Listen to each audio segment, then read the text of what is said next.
suis en compagnie de Pablo Mana Sandoval. Il est vice-président de la FESFO, la Fédération de la jeunesse franco-ontarienne. Bonjour, Pablo. Bonjour. Merci beaucoup d'être là. Oui, mon plaisir. Écoute, j'étais vraiment...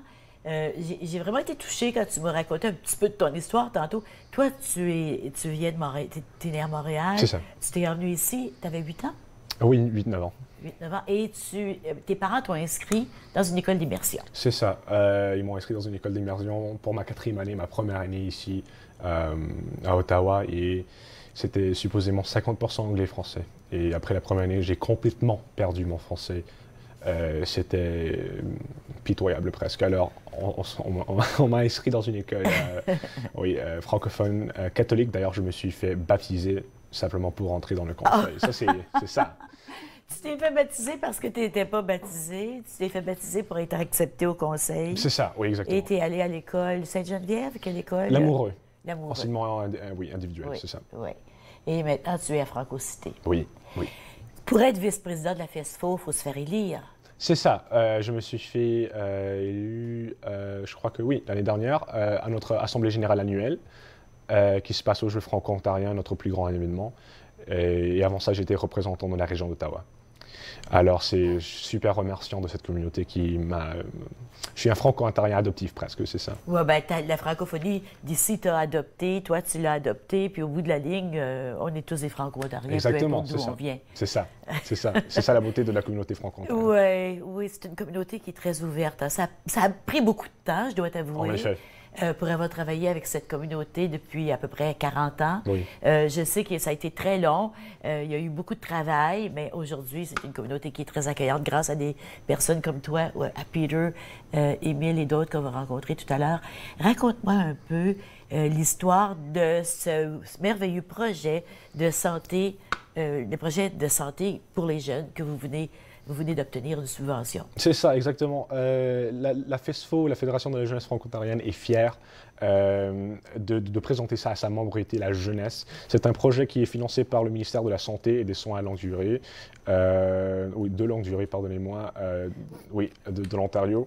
Et c'est quelque chose un projet qui vise à assurer la santé de nos jeunes, ou de la jeunesse franco-ontarienne, mais pas seulement la santé physique, c'est quelque chose qui est, c'est sous-entendu des fois la santé physique, mais aussi mentale, spirituelle et environnementale. Alors, c'est à plusieurs approches. Alors, c'est vraiment une vision complète de l'être humain. En effet, exactement. Dis-moi, qu'est-ce qui a fait en sorte que vous avez obtenu ce projet? Est-ce qu'il y a eu une étude de fait? Est-ce qu'il y a eu des problématiques de soulever? Je crois bien que c'est juste une progression qui se fait dans le temps. Il y a des programmes de santé, des cours d'exercice physique qui ont été étendus de la 9e année à plus tard, dans la secondaire par exemple.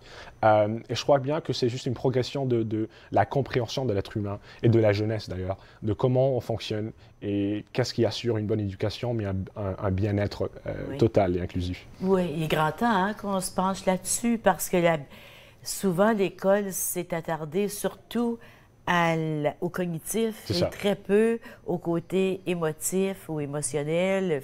Le bien-être physique, il est important. Le bien-être spirituel, il est important. Non, absolument. C'est fondamental à une bonne éducation de ne pas seulement être cognitivement et académiquement bien, mais aussi bien dans sa peau, dans son corps. Alors, qu'est-ce que vous allez faire? Ça consiste en quoi, ce projet-là? Ça a déjà commencé d'ailleurs. C'est juste, on a beaucoup d'événements à la FESFO, beaucoup d'événements au cours de l'année pour nos jeunes, pour notre membrité. Et on a intégré ce programme Action Santé, le nom dans toutes ces activités, par exemple dans nos forums régionaux. De partout en province, on a un pour Ottawa et l'Est ontarien, pour le Sud et la région de Toronto, et pour le Nord et le Centre. Voici nos régions. Alors, il y a eu un volet d'Action Santé. Alors, on a formé 3 groupes au total qui ont fait des activités pour le reste des participants. Par exemple, des activités à l'extérieur, individuelle en équipe, simplement pour garder ça en tête, la santé tout au long de la fin de semaine de nos forums. Alors, vous l'introduisez dans vos forums en espérant que ça soit reproduit après ça dans la vie quotidienne. Absolument, c'est exactement ça le but, c'est de rapporter le forum. L'idée de la forum en général, c'est de donner des outils à la jeunesse et ils puissent rapporter ça dans leur communauté, dans leurs écoles. Alors, c'est vraiment la base. Aussi, au Parlement jeunesse francophone de l'Ontario, ça c'est un autre grand événement avec le ministère de l'Éducation, on a eu des sessions de lutte inuit, par exemple, quelque chose qui était aussi en collaboration avec l'idée culturelle des Premières Nations. Et aussi, on a eu une session de yoga. OK. Reviens sur la question des Inuits. C'est ça. Vous avez eu des sessions de lutte inuit. C'est ça. Et c'est un sport. Exactement. C'est quelque chose qui est pas seulement physique, mais mental. Oui. Alors, on a aussi... Ça me fait beaucoup penser, la lutte inuit, à tous les arts martiaux. C'est une question de contrôle de soi, une question de contrôle... De caractère aussi. Oui, oui. Exactement. Mais aussi, nous avons eu une session de yoga. C'est quelque chose de physique, oui, mais aussi de spirituel, d'être bien avec soi-même et son esprit. Et ça a super bien affecté les participants. On a eu beaucoup de feedback là-dessus. Oui. Est-ce que vous, la Fédération de la jeunesse, qui s'appelait déjà la Fédération des étudiants du secondaire, maintenant c'est la Fédération de la jeunesse, vous travaillez avec les conseils scolaires? Est-ce que une des choses que vous faites, c'est de demander aux conseils scolaires d'inclure dans la journée scolaire des activités de santé? Non, certainement. Nos partenariats... Exactement. Il y en a qui le font, mais c'est pas partout. Mais ce n'est pas universel, c'est vrai. On est fiers d'être en partenariat, en conversation constante avec nos partenaires, les conseils scolaires francophones de l'Ontario. Nous sommes toujours en train de discuter comment améliorer le sort de la jeunesse. D'ailleurs, c'est un mandat qu'on a reçu à notre dernière Assemblée générale annuelle. C'était de se pencher dans peut-être la création d'un atelier, d'une fin de semaine, où on pourrait faire une déconnexion des électroniques, par exemple. Oui. Faire une déconnexion de la société et des choses problématiques qui tournent autour de nous, et vraiment prendre une fin de semaine pour se retrouver et arriver à cet état où on est bien avec soi-même. Oui, c'est tellement important. Mais moi, je trouve ça merveilleux que ça vienne des jeunes. Cette question de dire, écoutez, il faut se déconnecter, là, c'est trop, là. On est trop branchés tout le temps. Il faut se déconnecter. Parce que souvent, ça va être des messages qui viennent d'en haut, des campagnes promotionnelles qui disent, faut aller jouer dehors, faut faire des sports, faut faire ci, faut faire ça. Mais là, c'est les jeunes qui disent, assez, là. Parce que les adultes sont aussi responsables de la situation que les jeunes. On dit toujours les jeunes ne bougent pas, les jeunes ne jouent pas dehors. Mais oui, mais où sont les parents? Non, mais exactement. D'ailleurs, c'est le mandat de la FESFO, c'est par et pour la jeunesse. Ça se reflète dans notre conseil de représentation, dans nos démarches politiques, dans nos activités. C'est toujours par et pour la jeunesse. Oui. Nous reconnaissons aussi que les électroniques sont des outils essentiels dans le 21e siècle, mais qu'il faut des fois revenir que ce n'est pas naturel. Ce n'est pas bon pour le corps, naturellement, d'être toujours fixé là-dessus. Absolument. Puis, un peu comme le stylo est essentiel, mais je veux dire, si j'ai pas mon stylo, je peux parler, je peux trouver une autre façon de communiquer. Exactement. C'est pas la totalité. Il y a un dernier point que tu voulais mentionner avant qu'on se quitte. C'est ça. Jusqu'à la prochaine.